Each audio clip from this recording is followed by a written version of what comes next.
Welcome to this month's edition of OSU Extension Monthly. It's summer, and nothing says summer like an ice cream freezer full of homemade ice cream. Many of us remember from our childhood, or at least I do, taking turns with others, my siblings, as we sat on the ice cream bucket, and our dad would crank and turn and churn the ice cream. Made a very cold, delicious treat. Not too many of us get that experience today because we use an electric model, kind of like the one that I have sitting here. And it too makes good, cold, delicious treat, but you miss something. You miss something when you haven't hand crank your homemade ice cream. Just this past week, I made a freezer of homemade ice cream for my dad's 90th birthday. And yeah, I used the electric model, but it sure brought back a lot of memories for me from the past of having homemade ice cream on Father's Day and my dad's birthday and those types of things.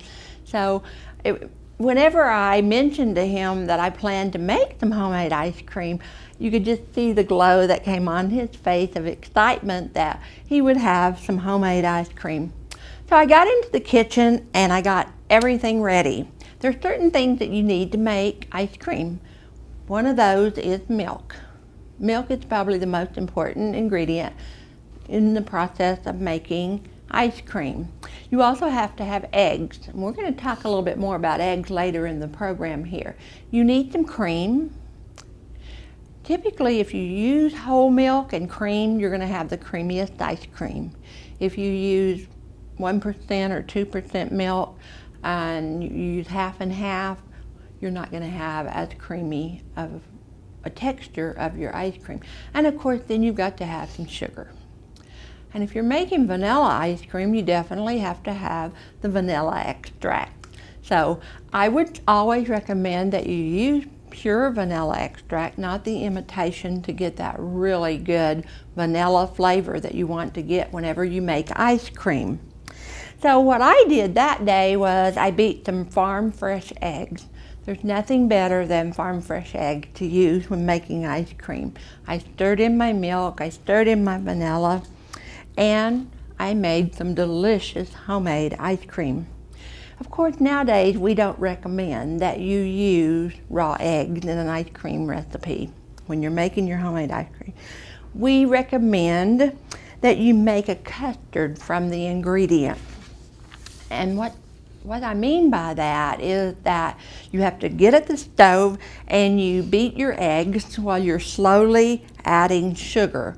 And then you stir in, it might be cans of evaporated milk, or it may be our whole milk that we have here.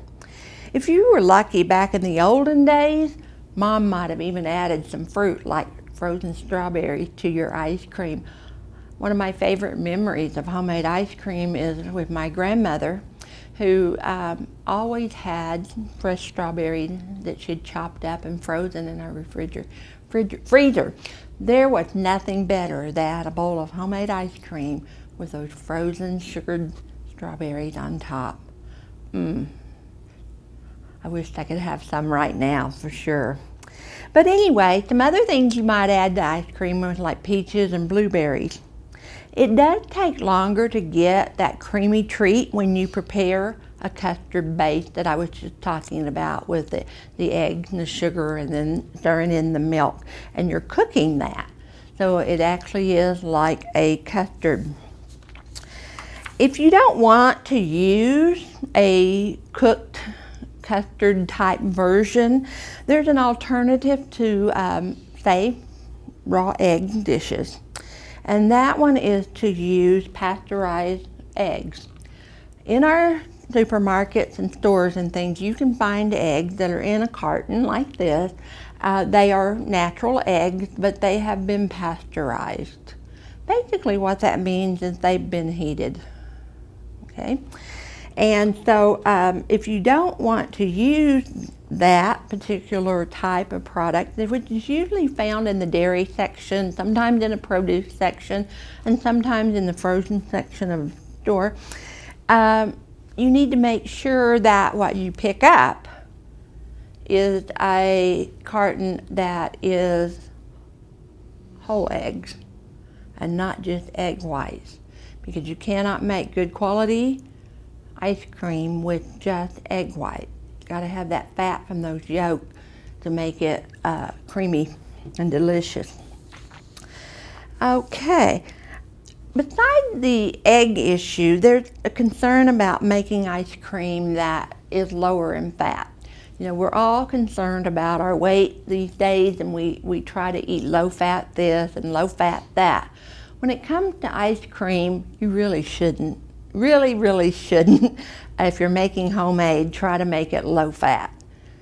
If you're going to spend the time and the effort and put the ingredients together, I suggest that you go ahead and go the whole hog and make the real thing. So we know, and the reason I say that is because the fat that is in whole milk, the fat that are in egg yolks, etc., is what makes your ice cream so creamy and rich.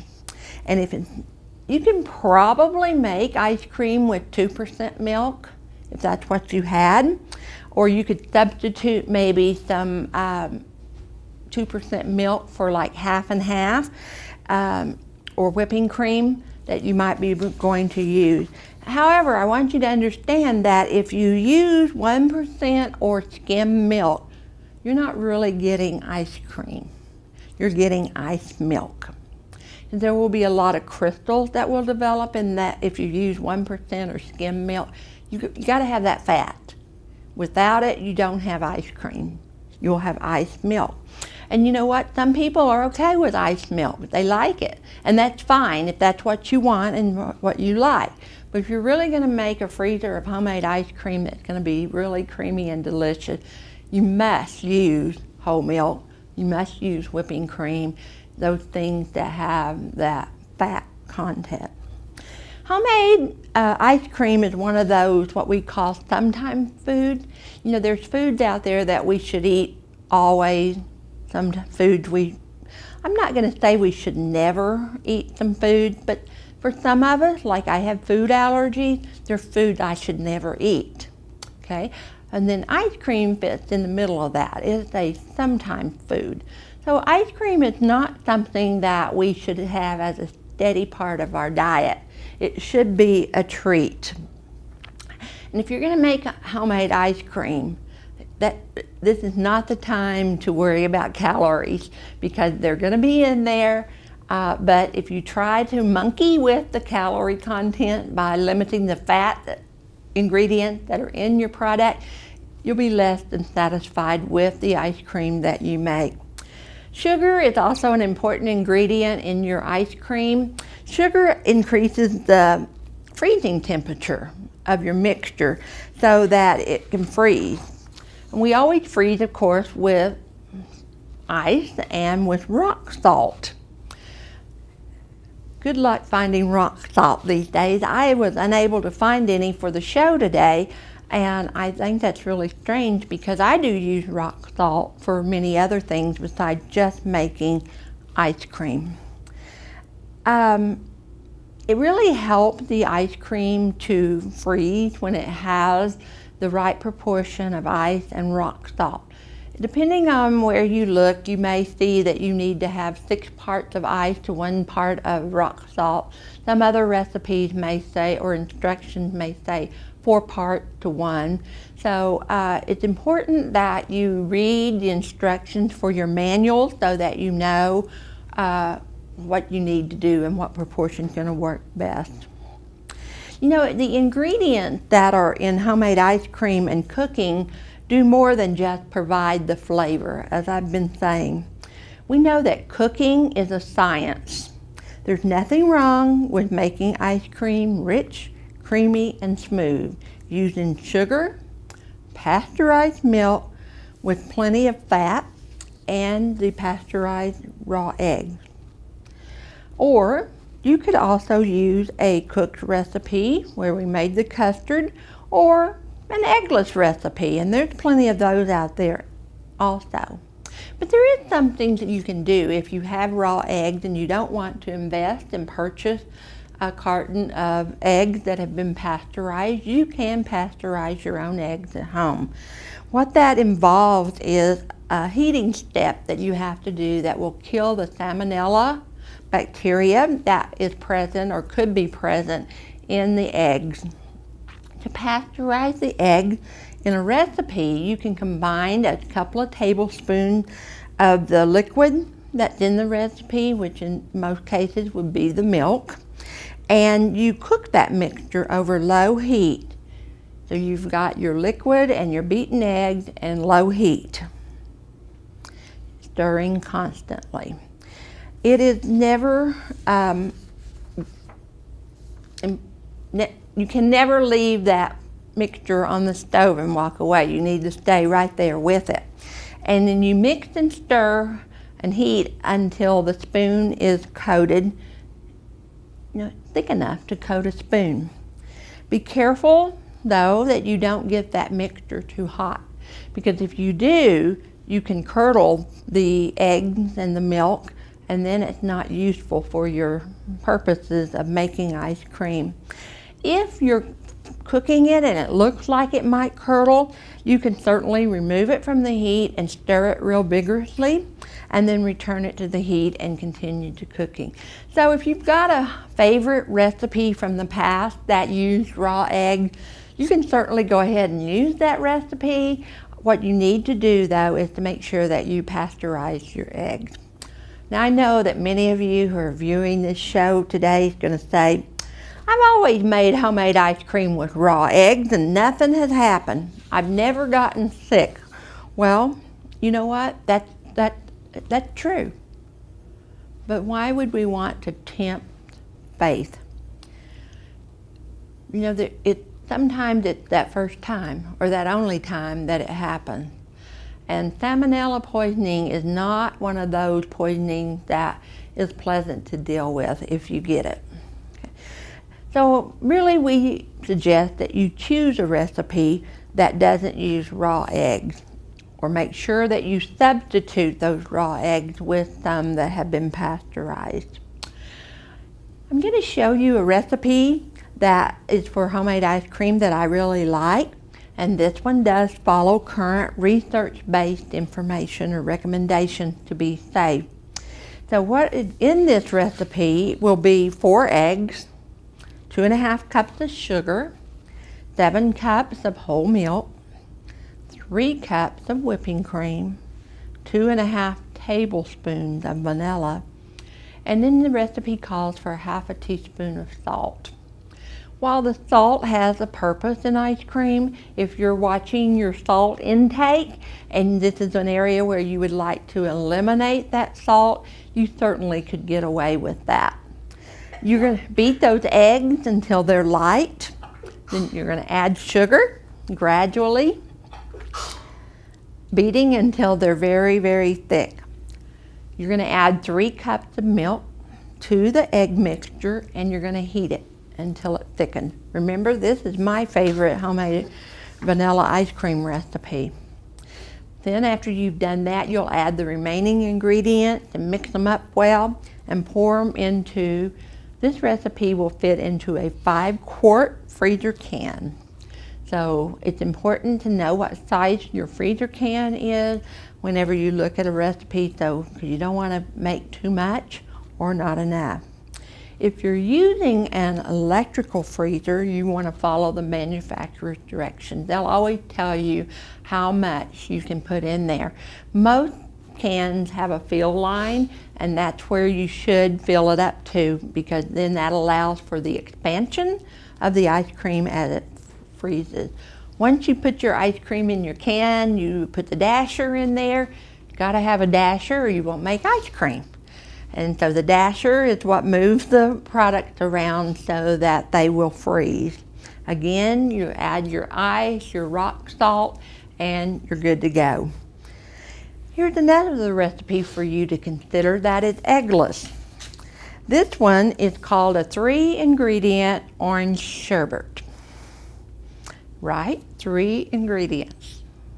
Orange sherbet, pineapple, and sweetened condensed milk. I First time I had this recipe was this summer at our 4-H camp, and the extension agent from Sherman County made it for the refreshments for the 4-H members on the first day of camp, and I really had my doubts that it could really make sherbet, but it was actually very, very yummy and very, very good. So we're going to take, this is a 15.5-ounce can of crushed pineapple. Just put it in a bowl. You're going to see how easy and simple this is. Then we're going to add, now that pineapple was not drained. We leave the juices of the pineapple in it. Okay. Then we're going to add a 2-liter bottle of orange soda. Maybe you're not an orange person. Maybe you would like something else, like you could use grape soda and grapes. You could use some other types of ingredients. I can't, off the top of my head, think of those. But I'm just going to add this soda. Ideally, this would be chilled, cold. All of your ingredients that you can make cold prior to being put into the ice cream freezer will make it much better. It'll freeze faster. So we're adding all of this soda in here. Now, I happen to be an orange person. I bet you couldn't tell that, could you? So, and then sweetened condensed milk.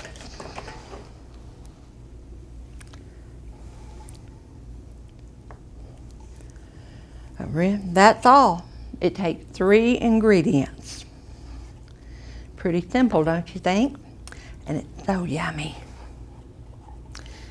So, we've got all of our cream, sweetened condensed milk. I started to say cream cheese. We don't use cream cheese. We use sweetened condensed milk. Okay. And then we just mix it up really well. And then less than 3 minutes here, I've got ice cream or sherbet ready to go. There is a difference between ice cream and sherbet and sorbet. If you're really interested in knowing what those differences are, you can contact us at the OSU Extension office at 301 North Main, or call 338-7300, and we can fill you in on that. So we've got our mixture here. And the next step would be to pour it into the ice cream maker, whether it would be a hand-cranked one, the old-fashioned type, or whether it would be one of the new modern electrical types. So you're going to freeze it according to your mixer, your freezer instructions or direction and everything.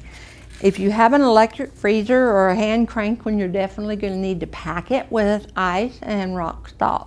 This particular machine that I have here with me today does not require ice or rock salt, which is amazing to me that we can make ice cream without ice and rock salt, because you always had to have it when I was growing up.